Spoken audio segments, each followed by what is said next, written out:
편안하게 저랑 1대1로 만나서 공부하는 것처럼 하시면 되겠습니다. 저도 항상 그런 마음으로 평소에는 1대1로 만나고 주일에는 1대 이렇게 다수로 만나서 또 주일날 또 함께 나누는 말씀 있잖아요. 이 말씀을 나누면 좋겠다 생각을 하고 있어요. 오늘 말씀의 주제는 이제 골로새서 2장 13, 14절로 잡았고요. 이제 사도신경 10번째입니다. 예. 그래서 사도신경 10번째 말씀을 가지고 이제 우리가 함께 나눌 거고요. 예수님께서 우리 죄를 용서해 주신 거에 대해서 이 시간에 우리 찬양도 했지만 함께 나누도록 하겠습니다. 요거 하기 전에 이제 먼저 우리가 늘 기억해야 되는 게 있죠. 그죠? 사도신경을 우리가 기억하잖아요. 사도신경은 무엇이라고 얘기했죠? 사도신경 우리의 무엇이다. 늘 제가 강조하죠. 믿음. 예. 이제 조금씩 익숙해질 거예요. 이게 이 CCC도 그렇고 저 CCC 간사를 오래 했었잖아요. 요거 이제 얘기하면서 잠깐 이렇게 말씀해 드리면 우리가 뭔가 기억하는 게 우리 단기 기억이 딱 들으면 아는데 이렇게 반복하지 않으면 자꾸 잊어버려요. 그리고 그게 삶이 잘 되지 않습니다. 하나님 말씀도 그렇더라고요. 이게 주일날 말씀을 계속 듣고 이걸 계속 배워도 우리가 자꾸 이제 삶을 살다 보면 바쁘다 보니까 잊어버리고 생각 안 하게 되거든요. 그래서 한 번 정도 다시 한번 이제 이 시간을 통해서 이렇게 계속 반복해서 이제 말씀을 드리는 거예요. 그러다 보면 나도 모르는 사이에 이게 사도신경 누군가가 사도신경이 뭐예요? 물어보면 우리가 이제 대답해 줄 수 있는 거예요. 왜냐하면 이런 것에 대해서 우리 이제 들어봤고 생각해봤고 그리고 또 자꾸 이제 듣다 보니까 이제는 이제 태도가 달라지는 거죠. 사도신경을 고백할 때 이게 우리의 믿음에 대한 고백이구나. 사실 저도 이렇게 가르치면서 저도 이제 마음속에 계속 새기는 거거든요. 동시에 이제 사도신경이 있으면 또 우리에게 또 중요한 게 있잖아요. 크리스찬들에게 요즘에 이제 율법 쭉 나가고 있잖아요.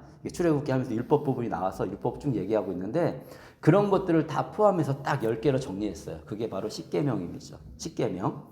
이 십계명은 이제 우리 행동, 우리가 어떻게 이 땅에서 살 것인가에 대해서 가르쳐 주는 것입니다. 십계명이 중요하고 그 다음에 우리는 또 날마다 하나님께 기도하잖아요. 물론 우리가 하나님께 성경에도 굉장히 많은 기도들이 있고 다양하게 우리에게 기도에 가르쳐 줍니다. 그렇지만 제자들이 예수님께 물어봤어요.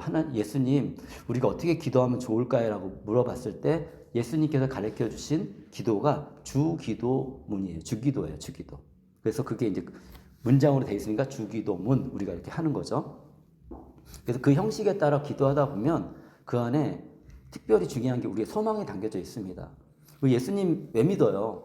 왜냐하면 예수님 믿고서 우리가 좀 잘 살아보고자 믿는 거잖아요. 우리 처음에 시작도 그랬고 이제 믿고 나서 예수님께서 약속하시는 것도 나를 믿고 너희가 따르면 너희가 잘 살아갈 수가 있어 라고 약속을 주셨기 때문에 그 소망을 붙잡고 우리가 이렇게 예수님도 믿고 또 예배 생활도 하고 그러면서 하루하루의 삶을 우리가 살아가고 있는 것입니다.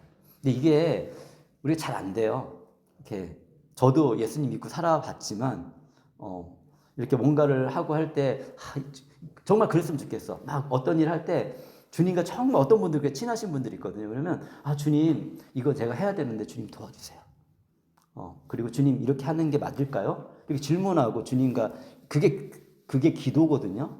근데 그렇게 사시는 분도 있지만 그냥 사실은 우리가 그게 습관이 안 됐어. 근데 왜냐하면 그런 환경 속에 우리가 자라는 게 아니거든요. 그런 부모를 보고서 자라는 게 아니라고요. 그러다 보니까 나 자신을 바꿔가는 게 너무 어렵습니다. 심지어 가르치는 저도 이렇게 같이 나누는 저도 제가 그 소망한다는 건 뭡니까? 아직도 그것이 저는 100% 되지 않는다는 걸 얘기해 주는 거잖아요. 그렇지만 또 이렇게 말씀을 나누면서 맞아, 그렇게 사는 게 맞아, 그렇게 살아야지 하면서 저 자신을 조금씩 발전해 나가는 겁니다. 그래서 제가 목사가 되는 것이 우리 성도님들에게는 복이 됩니다. 근데 제가 목사라는 직분을 갖고 있지만 목사다운 목사가 안 되고 자꾸 제 재성을 쫓아가잖아요, 제가. 그러면 우리 성도님들한테도 불행한 거예요. 그런 목사와 예배를 드리면 그러면 이렇게 하나님에 대한 이렇게 깊이 있는 것도 깨닫고 이렇게 성장하는 게 아니라 이렇게 좀 불편해지실 수 있잖아요. 저의 부족함으로 인해서. 그래서 이렇게 이런 말씀을 나누면서도 이렇게 좀 이런 생각을 좀 하게 됩니다. 우리는 알고 있습니다. 이 세상을 창조하신 분이 누구죠? 하나님. 그죠? 우리는 신앙 고백 속에 이걸 고백하고 있잖아요. 그렇죠? 그래서 우리 이런 이 신앙 고백을 하고 있고, 그 다음에 또 뭐 하고 있습니까? 예수님에 대해서 고백하죠. 그의 유일하신 아들 예수 그리스도를 우리는 믿는다고 얘기하고 있잖아요. 그죠? 그 믿음을 가지고 살아가는 것입니다. 근데 예수님에 관해서 이제 고백하는 것들이 있습니다. 뭘 고백하죠? 예수님은 동정녀 마리아에게 성령으로 잉태하셨습니다. 라는 고백을 하잖아요. 그죠? 우리는 예수님의 성령님으로 잉태된 인간의 모습을 오신 하나님이다라고 우리가 고백을 하고 있는 거예요. 그래서 어디서 예수님이 하나님이 아니다라고 얘기하면 그건 이단인 겁니다. 예수님은 하나님의 아들이고 하나님이시지 인간의 아들이고 인간은 아니에요. 근데 우리 기독교 비슷한 종파들 가운데는 예수님을 그냥 그 하나님의 아들이 아닌 인간으로 보고 아주 좋은 선지자로 보는 그런 우리 종파들이 좀 있습니다. 그런 종파들을 우리는 이단이라고 얘기하는 거예요. 다르다는 거죠. 그리고 예수님이 어떻게 하셨습니까? 우리는 예수님이 고난받으신 걸 고백하죠. 그죠? 십자가에서 죽으신 걸 고백합니다. 그분은 사람으로 이 땅에 오셔서 죽으셨습니다.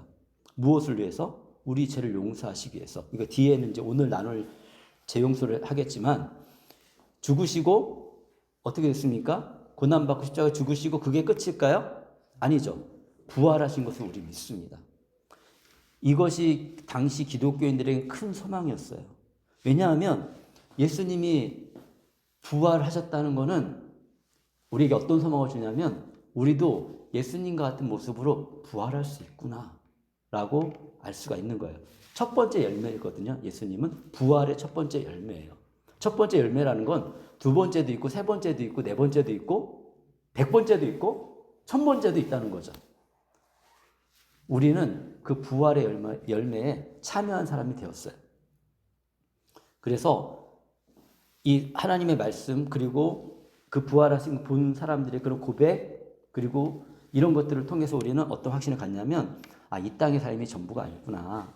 이 땅의 삶 이후에 하나님께서 우리 부활을 통해서 예수님과 함께 더불어 살아가는 축복의 시간들이 우리에게 있구나라는 것을 우리에게 소망을 줍니다.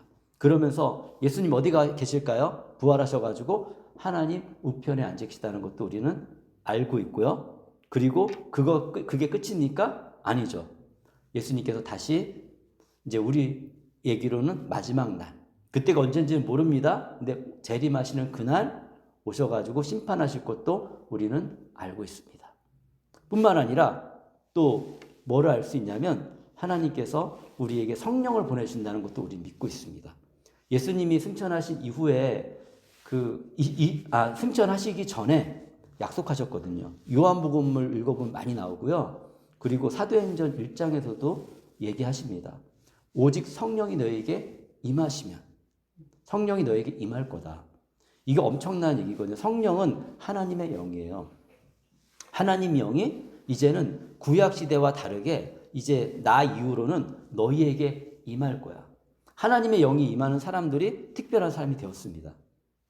다윗과 같은 사람들이 하나님의 영이 임했던 사람이죠. 하나님의 영이 임하니까 어떤 사람은 굉장히 지혜로워집니다. 솔로몬 같은 사람이 하나님으로 충만할 때 지혜로운 사람이었어요. 근데 문제는 솔로몬 같은 사람을 통해서 왕을 통해서 우리가 알 수 있는 건 하나님을 신뢰하지 않을 때 어떻게 이 후대에게 악영향을 끼치는지도 우리가 솔로몬을 통해서 알 수가 있어요. 다윗의 아들인데 그게 잘 안 되는 거예요. 사람이 그러니까 성경은 얘기하는 게 뭐냐면 너희가 잘 안 되는 게 있어. 안 되는 게 뭐냐면 하나님을 신뢰하고 끝까지 하나님을 붙잡고 가는 게 너희들이 잘 안 돼. 라고 성경에서 끊임없이 얘기해 줍니다. 우리가 약속은 분명하잖아요. 우리 구약 지금 출애굽기 큐티하면서 계속 우리가 보고 있는 게 뭡니까? 거기에서 이렇게 하면 너희들 삶이 좋아질 거라고 하나님 말씀해 주시는데 문제는 우리가 그렇게 살지 않는다는 거죠. 그것 때문에 하나님이 그냥 놔두시는 거예요. 근데 죄의 열매는 저주예요. 죄의 열매는 악한 열매를 맺는 거예요. 그래서 그 죄 때문에 인생이 망하고 나라가 망하고 그렇게 되는데 그걸 깨닫지 못해 우리가. 왜냐하면 그때 당시는 그게 달콤한 것 같고 그때 당시는 그게 좋아 보이거든요. 여전히 하나님을 신뢰하기보다는 나 자신을 신뢰하고 내가 그동안 쌓아왔던 지식과 지혜와 명철을 나는 사랑하기 때문에 하나님 말씀을 듣고 싶은 마음이 잘 안 들어요. 제가 그랬습니다, 제가. 근데 살아가면 살아갈수록 이제 하나님 말씀에 더 귀를 기울이게 되고 그 말씀에 따라서 나를 맞춰가니까 점점 훨씬 화목하고 좋은 삶이 되더라고요. 그래서 지금도 여전히 제 자아를 죽이는 게 쉽진 않지만 그럴 때마다 하나님을 만나고 또 이런 부족함을 받아줄 수 있는 사람들을 만나서 같이 이야기하면서 기도하다 보면 하나님께서 그렇게 바꿔주시는 것을 알 수 있습니다. 그래서 그러면서 하나님께서는 교회를 세우셨습니다. 교회를 세우시고 성령님이 함께 하신 다음에 그 다음에 성령이 함께 하신 사람들의 무리, 그거를 교회라고 말씀해 주셨어요. 그래서 교회를 세우시고 교회 안에서 예배도 우리가 이렇게 이 시간에는 하나님 말씀을 듣는 시간이잖아요. 듣고 나서 그거로 끝나나요? 교회 생활이 아니죠. 이렇게 오셔가지고 같이 이제 대화 나누시고 삶의 이야기를 나누는 거, 이런 것들도 되게 중요한 거고, 또 같이 식사하고 이런 교제도 되게 중요하고, 물론 특별한 일이 있으면 이제 잠시 그럴 때 이제 잠깐 못 하실 수도 있지만, 가능한 이제 같이 식사도 하고 교제하고, 여기까지가 우리의 예배 완성이다 생각하시면 돼요. 네. 그리고 이제 오늘 주제는 뭐냐면, 죄를 용서해 주신다. 그리고 사실 우리에게 부활의 약속도 주시고 영원한 생명도 주실 것이다. 이것들도 나머지도 이제 더 할 건데요. 오늘은 죄를 용서해 주신다. 이거를 같이 나눌 겁니다. 예. 이렇게 세세하게 하는 건 이런 것들을 세세하게 우리가 생각하지 않고 배우지 않으면 신앙생활 하는데 잘 몰라요, 진짜로. 이게 안 배웠거든요. 그리고 또 이런 내용들은 성경을 읽긴 읽는데 이렇게 체계적으로 정리된 거는 고백을 하지만 이 성경만 읽어가지고 우리가 딱 정립이 안 되거든요. 누군가 아는 사람이 설명을 해줘야지 이제 아는 거니까. 예. 그래서 우리가 어떤 믿음으로 믿고 또 이 안에서 또 들으시면서 또 내가 이런 부분이 부족한데 내가 이런 부분을 잘 채워서 믿음을 살겠다. 이렇게 다짐하시면 되는 겁니다. 저는 일순간에 우리가 예수님처럼 될 수 없다고 생각합니다. 저도 마찬가지고요. 시간이 정말 많이 걸린다. 근데 예수님 안에 있으면 닮아갈 수는 있어요. 그리고 닮아가는 모양도 다 달라요. 똑같지가 않아요. 근데 거기에 우리가 포함해야 될 건 뭐냐면 예수님 안에서의 겸손함. 예. 그래서 내가 뭐 더 알고 있다고 생각하는 것처럼 나를 높이거나 이렇게 막 뭐라고 할까 다른 사람을 막 이렇게 좀 뭐라고 할까 내 마음대로 이렇게 하려고 하거나 이런 마음들이 우리 마음에는 좀 바뀌어져야 돼. 예수님이 어떻게 하셨습니까? 오셔가지고 예수님 오셔서 예수님은 계속 섬기셨어요. 그죠? 끊임없이 섬기셨습니다. 주장하지 않으셨어요. 그리고 정말 자유를 주셨어요. 그래서 예수님을 따를 사람들은 따르게 하셨지만 또 예수님을 떠나는 사람을 막 매달리지도 않으셨어요. 사실 예수님이니까 그렇죠. 저 같은 이게 작은 목사는 작은 교회 목사들은 사실 또 누군가 떠나고 막 그러면 마음에 큰 부담이 되죠. 그러면서 근데 이런 것들이 저는 목사가 되어져 간다고 생각이 듭니다. 이런 과정을 통해서 목사가 되어져 간다고 생각하고 예, 뭐 겸해서 잘 얘기하면 우리 이제 교회도 이제 너무 감사한 게 하나님께서 우리 교회에 새로운 기회를 또 주셨잖아요. 네, 월요일은 큰 부담이었습니다. 왜냐하면 예배할 장소가 이제 없어지는구나. 이제 어떡하지? 그 기도 편지도 보내고 막 했는데 근데 너무 감사한 건 우리 교회를 위해서 기도해 주시는 분들이 상당히 꽤 있습니다. 예, 제가 100명 넘게 기도 편지를 보내거든요. 그렇기 때문에 상당히 많은 분들이 그 중에서 이제 일부 분들은 또 저를 이렇게 이 사역에 이 교회를 위해서 그리고 또 제가 이 외국인 유학생이 잘 섬길 수 있도록 이제 후원도 해주시기 때문에 우리 교회가 지금 유지가 되는 거거든요. 그게 이제 어쨌든 이런 은혜가 있고 그분들이 정말 이렇게 마음으로 함께 해주시기 때문에 그러니까 우리가 혼자가 아니라는 생각도 해줬으면 좋겠어요. 저희의 후원자 지금 우리 교회 후원자시기도 하거든요. 그러니까 너무 감사하고.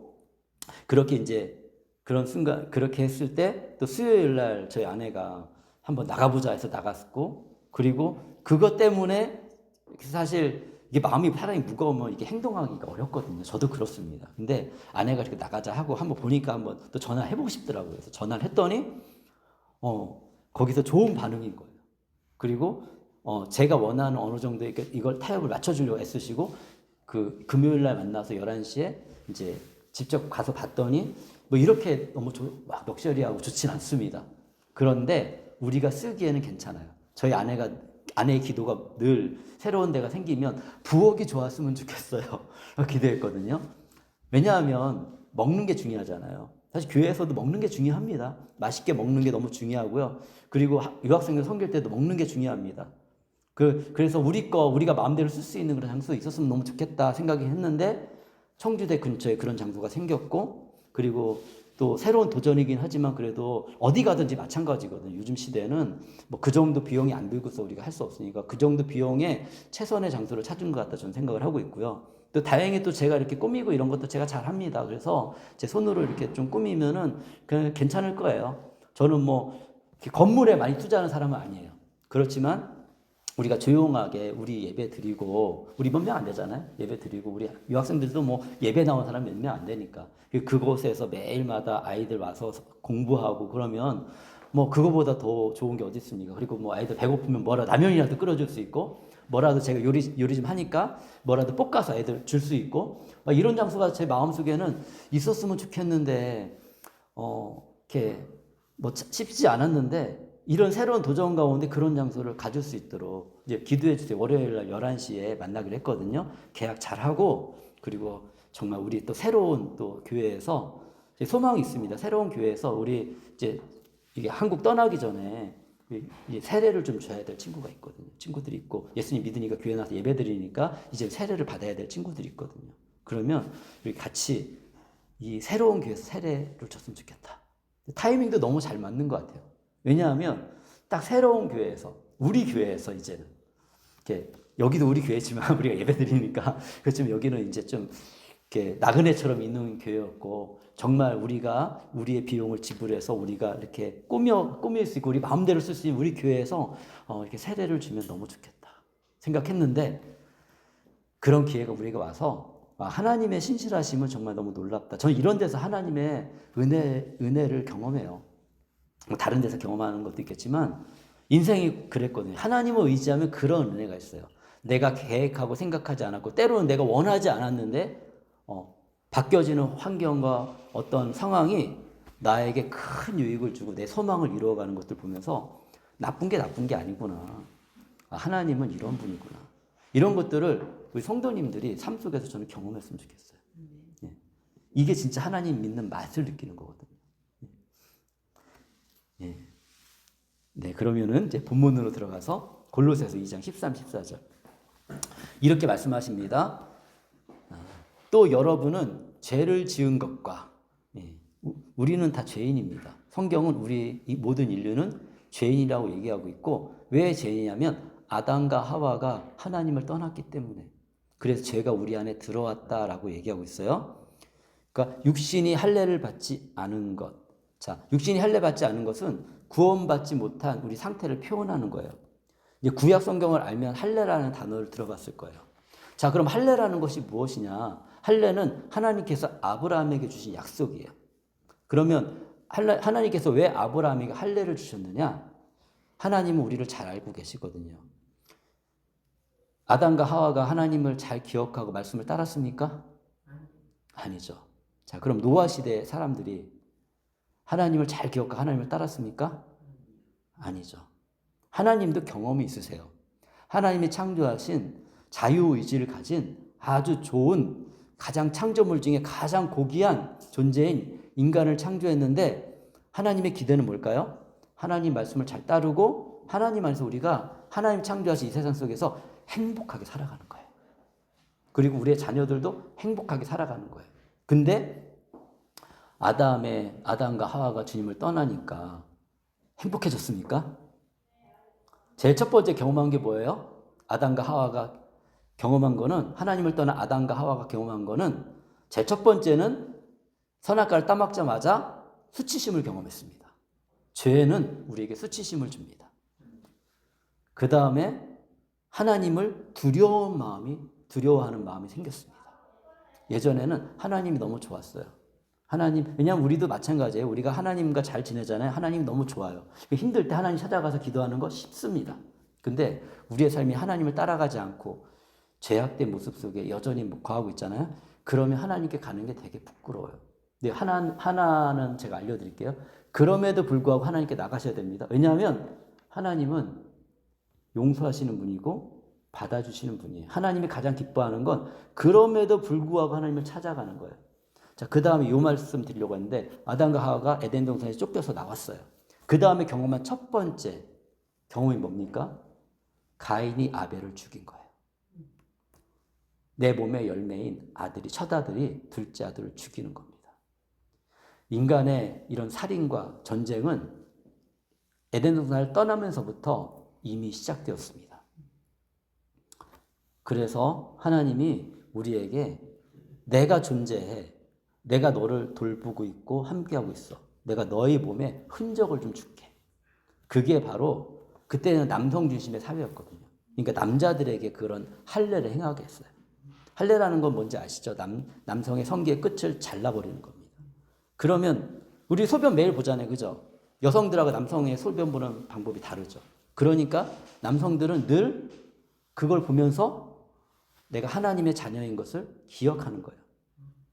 다름의 표현이거든요. 다름의 표현. 헌신의 표현이고 우리는 하나님께 속한 사람이다라는 증명을 하는 거예요. 여기서 보면 육신의 할례를 받지 않은 것 때문에 이건 뭐냐면 결국에는 하나님을 믿지 않아서 하나님을 따라가지 않는 삶을 살기 때문에 이걸 표현하는데 이스라엘 사람들이 이해하기 좋게. 그때 당시에는 수많은 사람들이 유대인이었거든요. 유대인들은 딱 들으면 알아들어요. 왜냐하면 너희가 몸의 할례를 받았지만 마음의 할례를 받지 못했다. 이런 말씀도 있거든요. 이런 말씀의 뜻은 뭐예요? 육신은 할례를 받았지만 마음은 하나님께 떠나 있다는 거예요. 그러니까 뭐가 중요합니까? 이 할례 받은 게 중요한 게 아니에요. 그것도 주신 거니까 유대인들에게 중요한 의식이지만 더 중요한 게 뭐, 그거보다 훨씬 중요한 게 뭐예요? 그 안에 담겨져 있는 의미가 중요한 거잖아요. 그게 뭐예요? 하나님 믿지 않는 거. 지금 시대에 할례 받고 안 받고는 문제가 안 됩니다. 아무 문제 없어요. 이미 그런 율법을 하나님이 다 끝내셨어요. 근데 중요한 건 그 의미는 남겨놓으셨어요. 예수님을 우리가 기억하고 사느냐 아니면 예수님 말씀하시지만 just moment 잠깐 예수님 잠깐만 왜냐하면 내 생각에는 아닌 것 같아. 예수님 방법이 아닌 것 같아. 그냥 내가 지금 경험했고 내가 알고 있는 저도 꽤 공부했거든요. 그러니까 이렇게 한번 해보고요. 하나님. 근데 하나님 원하시는 건 그게 아니라 하나님 제가 이렇게 한번 해볼 건데 주님 이렇게 하면 될까요? 그리고 제가 할 때 혹시 하나님 뜻이 아니면 좀 막아주시고 하나님 뜻이면 이게 좀 지지해 주셔서 잘 해나갈 수 있도록 도와주세요. 이렇게 기도하는 거거든요. 이 차이를 이해하셔야 돼. 이 차이를 이해 못하면 우리가 평생 하나님 없이 내 마음대로 산다니까요. 근데 이 차이를 이해하는 사람은 이제부터는 하나님과 상의해요. 근데 저도 이거를 하기 시작한 게 그렇게 오래되지 않았어요. 자꾸 갈등이 생겨요. 왜냐하면 저도 계속 배우잖아요. 책도 읽고 방법도 하고. 그러니까 이렇게 하면 될 것 같은데 저렇게 하면 될 것 같은데. 근데 결국에는 제가 지금도 이렇게 해보고 저렇게 하지만 결국에는 하나님의 방법이 제일 좋습니다. 그러면서 저는 계속 찾아가는 중이에요. 지금 하나님의 방법. 유학생들을 향한 마음도 마찬가지입니다. 우리 성도님들을 향한 마음도 마찬가지예요. 한 분 한 분을 생각하면서 제가 어떻게 우리 성도님들을 섬기고 함께하는 게 좋을까요? 잘 겸손하게 잘 섬길 수 있을까요? 유학생들도 똑같습니다. 이 유학생들 정말 예수님을 모르는 유학생들에게 제가 어떻게 하면 이 아이들을 마음을 얻을 수 있을까요? 마음을 얻어야 복음도 들어가거든요. 근데 마음을 못 얻으면 그 다음에 복음으로 나아갈 수 없으니까 그래서 어제 우리 그렇게 놓은 거예요. 마음을 한번 얻어보려고. 마음이 힘들 때가 많습니다. 오기로 약속했는데 막 당일날 아침에 막 못 온다고 얘기하고 우선순위가 이제 저희 모임은 아닌 거죠. 자기 하는 일이 우선순위니까 사실 하는 사람 입장에서는 이런 걸 준비하는 사람 입장에서는 쉽지 않습니다. 그게 이렇게 이제 저도 하도 많이 했는데도 불구하고 쉽지 않아요. 그렇지만 또 그 가운데 하나님이 이끌어가. 그런데 이럴 때 인정하는 거 있습니다. 그래, 하나님 제가 최선을 다했고 여기까지 주님께서 사람들 마음 준비해서 오신 것도 감사합니다. 그리고 한 명의 영혼도 소중한 거니까 어제 어떤 선교사님 만났는데 잠깐 만나서 얘기했는데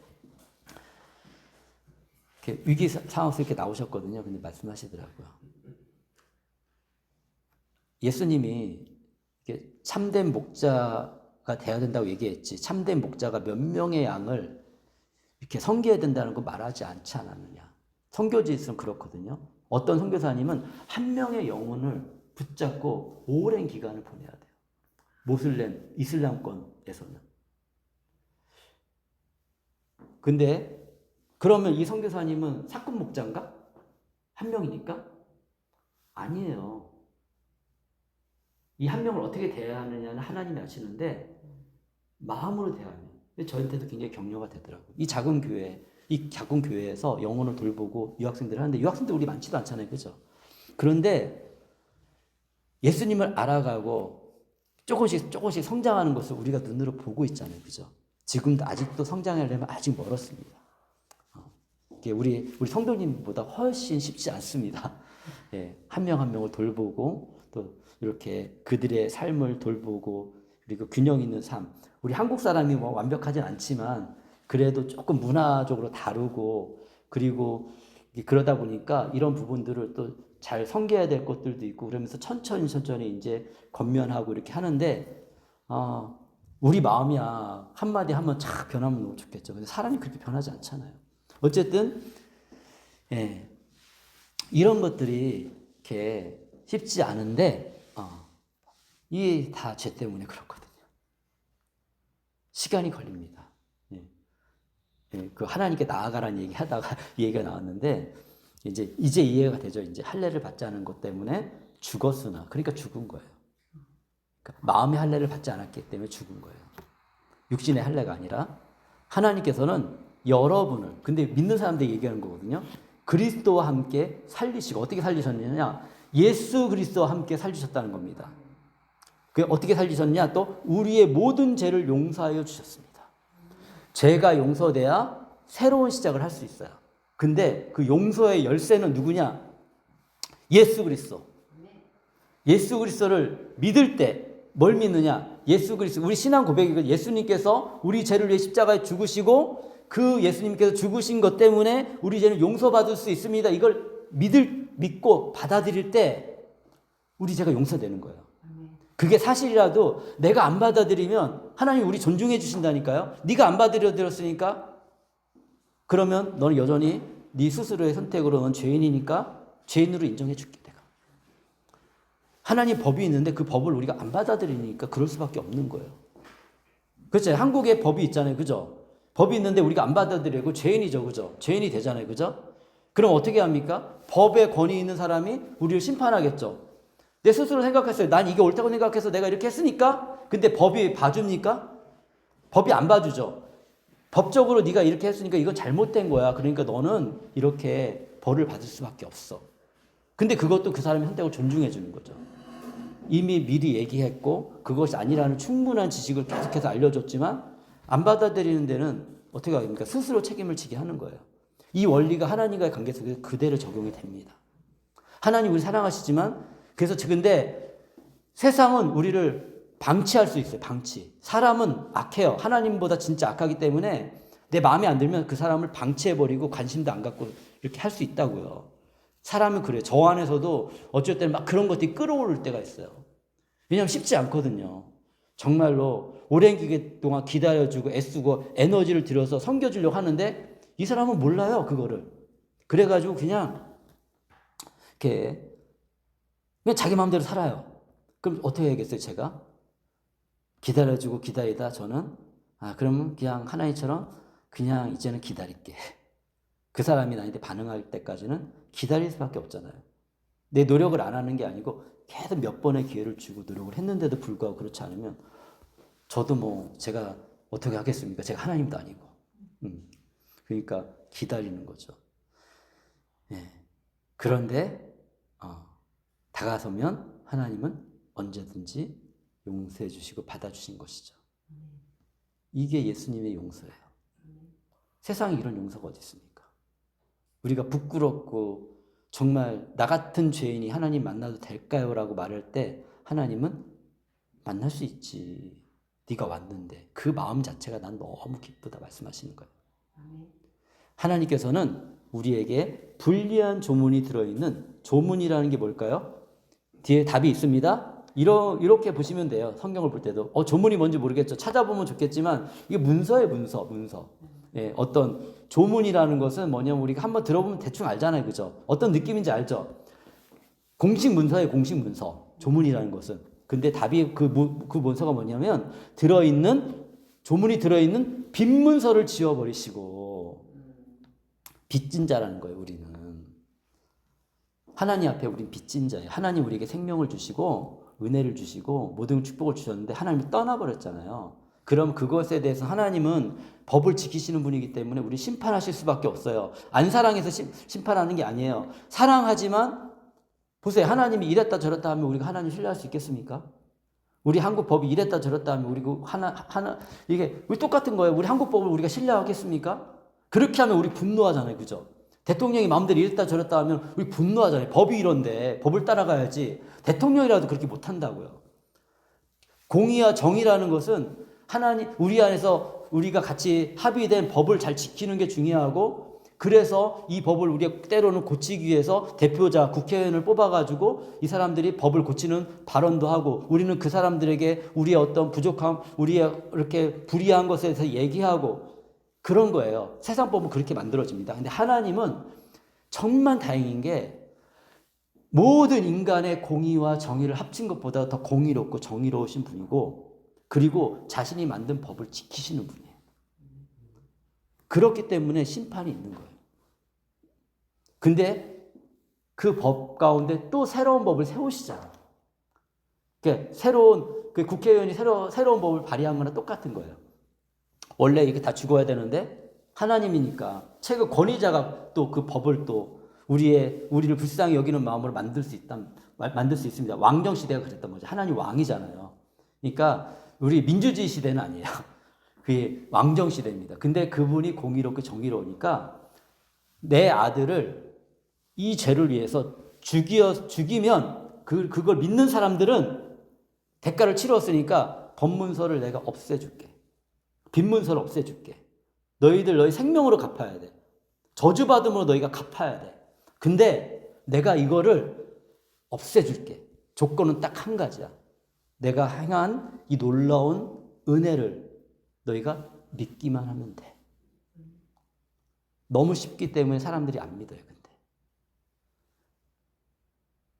예수님 믿으면 인생이 바뀐다니까요. 운명이 바뀝니다.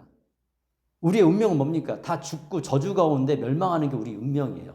진화론에서 얘기하는 우연히 발생했다가 우연히 사라지는 게 우리 운명이고, 지옥이 있는지 없는지 우리가 경험해보지 않았으니까 잘 모를 수 있겠지만 성경에서는 심판한다고 얘기하고 있고, 그리고 예수님을 믿으면 천국에 갈 수 있다고 얘기하고 있고, 그뿐만 아니라 우리에게 그것이 있는지 없는지 확실하게 주기 위해서 예수님을 참되게 믿고 따라가는 사람들에게는 이 땅에서 천국의 삶이 무엇인지 맛을 보게 해줍니다. 저는 그것을 경험했고, 그리고 오늘도 그렇게 살아가면서 가치관이 달라졌어요. 예전에는 돈을 많이 버는 게 제 가치관이었고, 그래서 행복을 만들어내는 게 내 가치관이었고, 좋은 집에서 여유롭게 휴가 때 이렇게 여행 다니면서 나를 즐기는 게 내가 가치관이었습니다. 근데 그것을 내가 얻을 수도 없었고 능력도 되지 않았고, 그것이 나에게 진정한 행복을 주지 않았어요. 그리고 그렇게 할 수도 없었어요. 근데 그 모든 것이 없어도, 내가 가난해도 부족해도 집이 없어도 가족들과 함께 웃을 수 있고 소망을 가질 수 있고 오늘을 살아가는 삶이 행복해질 수 있는 비결을 발견한 거예요. 모든 것을 다 가졌는데 근데 자살하는 사람들 있잖아요. 그렇죠? 우리가 생각하는 내가 갖고 싶은 거 모든 것을 다 가졌는데 자살하고 인생을 끝내는 사람들이 있습니다. 모든 것을 다 가졌는데 병 들어가지고 균형 있는 삶을 잃어버려서 정말 너무 그걸 남겨놓고 가는 게 너무 아까워서 아쉬워서 그렇게 죽는 사람도 있고, 어떤 사람은 모든 것을 다 가졌는데 이렇게 지나가다가 이렇게 사고당해서 갑자기 죽는 사람도 있고, 우리의 생명이 영원할 것 같죠. 그죠? 오늘 살아가는데 아무 일도 안 일어날 것 같죠. 그죠? 근데 내일 이 예배가 끝나고 우리에게 무슨 일이 일어날지 우리가 어떻게 알겠습니까? 근데 죽고 나서는 후회해도 소용이 없다는 거예요. 어떤 누구도 후회할 수가 없고 후회해도 소용이 없다는 거예요. 근데 적어도 이 자리에 앉아있는 우리들은 영원한 생명이 약속되어져 있고 그리고 우리 마음만 하나님을 향하고 살아가려고 계속해서 날마다 그런 마음을 가지면 점점점 좋은 삶으로 나아가고 하나님 기뻐하시는 삶으로 균형 있는 삶으로 나아가지 결코 멸망하는 삶으로 나아가지는 않습니다. 그게 바로 우리 빈문서를 지워버리신 거예요. 그것을 십자가에 못 박으셔서. 빈문서가 있었어요. 근데 그걸 십자가에 못 박았다는 건 뭐예요? 예수님과 함께 못 박아버렸다는 거예요. 하나님은 절대적으로 대가를 치르기 원합니다. 너무 무섭죠? 구약의 하나님은 그렇습니다. 죄에 대해서는 대가가 필요해요. 그러면 우리가 대가를 치면 그 죄가 없어질까요? 그러면 얼마나 좋겠어요. 그러면 우리가 그 죄의 대가를 치르면 우리 가족이 구원을 받을 수 있을까요? 그러면 얼마나 좋겠어요. 그런 방법 다 소용없어라고 우리가 로마서에서 들었습니다. 어떤 것도 너의 방법으로 너의 선한 행위로 구원받을 수 없어라고 로마서에서는 끊임없이 얘기했습니다. 우리가 8장 전까지 나눴어요. 이제 요 시리즈 끝나면 제가 다시 로마서 들어갈 겁니다. 오직 예수님을 통해서만, 예수님의 십자가를 통해서만 우리의 죄가 용서될 수 있습니다. 우리 가운데서 죄를, 그 문서를 제거해 버리셨습니다. 확실하게 우리에게 얘기해 주고 있습니다. 이 조문이 우리 몸에 새겨져 있어요. 죄란 모습으로. 근데 예수님을 믿으면 해결이 됩니다. 그때부터 새로운 인생, 새로운 삶이 됩니다. 사랑하는 성도 여러분, 우리가 어떠한 삶을 살아가야 될까요? 어떤 태도로 하나님을 대해야 될까요? 우리가 처음에 교회를 나오고 예수님 믿을 때는 그냥 종교적인 의식을 가지고 하나님 앞에 나올 수 있습니다. 저도 그랬습니다. 수많은 종교 중에 하나를 그냥 선택한 것처럼 우리가 나올 수 있습니다. 근데 예수님 안에서 살아가면 살아갈수록 이거는 종교를 뛰어넘는 거구나. 그리고 실제적인 것이구나. 실제적으로 내 삶에 영향을 주는구나. 그리고 정말 하나님은 너무 놀랍게 나를 받아주시는 분이시구나. 근데 우리가 하나님이 슬퍼하시는 건 네가 그렇게 힘들고 어려운데 왜 나를 의지하지 않니? 이거예요. 왜 나한테 기도하지 않니? 왜 내 손을 붙잡지 않니? 그동안 살아봤잖아. 안 됐잖아. 그러면 한번 내 손을 한번 잡아주면 안 될까? 하나님이 이걸 바라보고 있어요. 근데 우리는 자꾸 이렇게 주님 그래도 내가 지금까지 배운 게 있는데 내 노력하면 되지 않을까요? 그래 그럼 네가 한번 노력해봐. 이렇게 좋은 아버지가 어디 있어요? 아버지. 그래서 그 하나님을 신뢰하고 믿음으로 살아가시는 우리 성도님들 됐으면 좋겠습니다. 이제 한 주가 시작되어집니다. 이 한 주, 제가 늘 강조하죠. 주일 예배가 왜 주일날 예배 드리는조차도 모르고 그냥 주일 예배를 드려요. 그냥 종교적으로 일요일이면 모여서 예배 드려야지 하나님이 복 주실 거야 이런 생각 가지고 예배를 드린다니까요. 그거 잘못된 생각이에요. 모든 날이 하나님의 날입니다. 근데 왜 하필이면 주일이냐? 알잖아요. 그죠? 이제는 우리가 새로 시작하는 이 한 주일. 그리고 거기 가장 중요한 게 뭐예요? 예수님의 부활을 기억하기 위해서. 그리고 우리에게도 부활이 있음을 기억하기 위해서. 예수님을 신뢰하고 살아가는 것이 우리가 복된 삶이라는 걸 기억하기 위해서. 우리 자꾸 잊어버리니까. 이렇게 지금 사도신경 많이 했지만 자꾸 잊어버리잖아요. 그죠? 이게 우리 기억력이 이렇게 좋진 않습니다. 근데 그거 기억하면서 하나님, 우리 같이 함께 힘내겠습니다.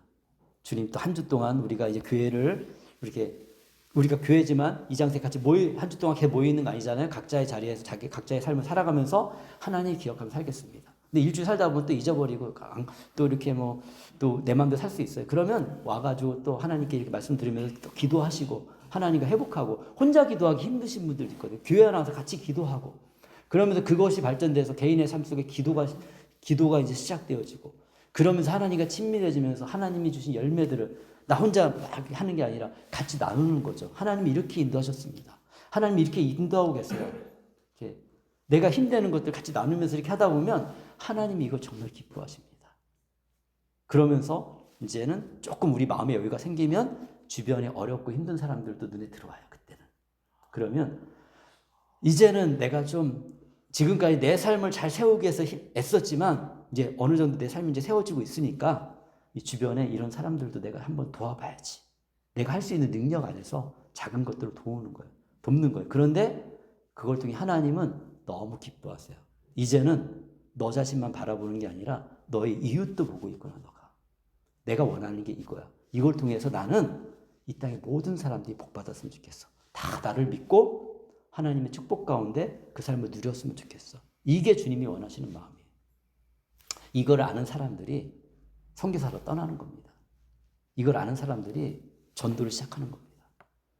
이거 모르고 하면 다 그냥 그런 걸 통해서 훈련은 되겠지만 마음의 갈등이 계속 많아요. 내가 이걸 왜 하지? 이렇게 무시당하면서 해야 돼? 세상은 우리를 인정해 주지 않거든요. 예수님도 무시당했습니다. 그죠? 그렇지만 우리 아이덴티티, 자존감을 높여야 됩니다. 우리는 어떤 사람이다? 하나님의 축복 가운데 하나님 이 세상을 창조하신 분의 자녀로서 이 세상 일단 작은 내 삶 속에 새로운 창조를 해나가는 사람들이다. 죄를 물리치고 이제는 하나님이 기뻐하시는 그런 작은 가정을 내가 만들어가는 사람이다. 누군가 한 사람이 그렇게 시작하는 겁니다. 누가 그 사람이 돼야 될까요? 저는 굉장히 감사한 게 제가 저희 할머니의 바턴을 받아서 그것을 만들어가는 사람이 됐다는 거예요. 제 할머니도 완벽한 사람 아닙니다. 그렇지만 적어도 그분은 하나님에 대한 믿음을 저희 가정 안에 끌고 들어오신 분이에요. 그래서 저는 존경합니다. 그리고 너무 감사해요. 그렇지 않았다면 지금의 제 인생이 없기 때문에. 더 감사한 건 하나님께서 그 일을 계획하시고 인도하셨다는 거죠. 하나님은 그런 분이세요. 그래서 하나님께 감사하시고 한 주도 승리하시고 새로운 삶 가운데 어렵고 힘든 일이 있을 때마다 하나님께 자꾸 말씀드리세요. 그러면 하나님이 도와주실 것입니다. 안 도와주시면 하나님이 아니지 진짜. 도와주셔야지 하나님이. 저는 그렇게 생각하면서 이제 한 주도 또 살아갈 겁니다. 힘내고 우리 성도님들도 한 주 동안 잘 지내시기 바랍니다. 오늘은 여기까지만 할게요. 서론만 이렇게 길었습니다. 그래도 이렇게 충분히 이렇게 또 생각하실 것들은 생각하셨더라는 생각이 들고요. 잠시 우리 같이 기도하고 제가 기도하고 마치도록 하겠습니다. 기도하시겠습니다.